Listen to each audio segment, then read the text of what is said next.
আসসালামু আলাইকুম সবাইকে, আপনারা দেখছেন জিকে নোট বিডি। আজকের আলোচ্য বিষয় হল প্রাচীন বাংলার জনপদ। এই ভিডিওতে আমরা আলোচনা করব এবং সমাধান করব গুরুত্বপূর্ণ এমসিকিউ প্রশ্নোত্তর, যা আপনার কম্পিটিটিভ এক্সাম বা যেকোনো ভর্তি পরীক্ষার জন্য খুবই উপকারী হবে। তাহলে চলুন শুরু করি আজকের শিক্ষণীয় পর্ব। প্রাচীন রাঢ় জনপদ অবস্থিত বগুড়া, চট্টলা, বর্ধমান, বরিশাল। বর্ধমান। প্রাচীন বাংলার ইতিহাসে গঙ্গা ও কোর্তোয়া নদীর মধ্যবর্তী অঞ্চলের জনপদকে কি বলা হতো? সমতট, বরেন্দ্র, হরিকেল, রাঢ়। বরেন্দ্র। বাংলাদেশের একটি প্রাচীনতম জনপদ, সোনারগাঁও, ভুলুয়া, পঞ্চগড়, হরিকেল। হরিকেল।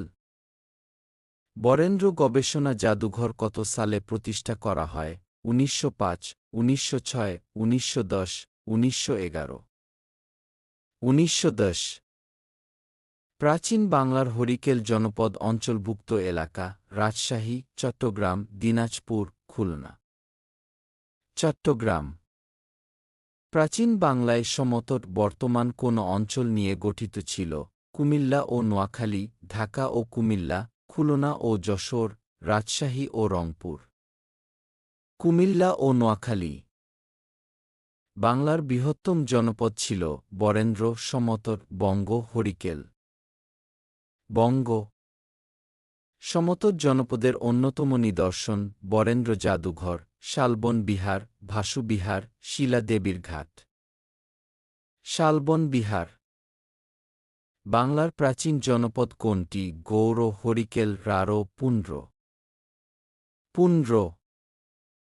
বাংলাদেশের প্রথম জাদুঘর বরেন্দ্র জাদুঘর কোথায় অবস্থিত? রাজশাহী, খুলনা, ঢাকা, কুমিল্লা। রাজশাহী। ধন্যবাদ আমাদের সাথে থাকার জন্য। বাংলার জনপদ এর দ্বিতীয় পর্বে আবার দেখা হবে। ততদিন সবাই ভালো থাকুন, সুস্থ থাকুন আর আমাদের সাথে থাকুন।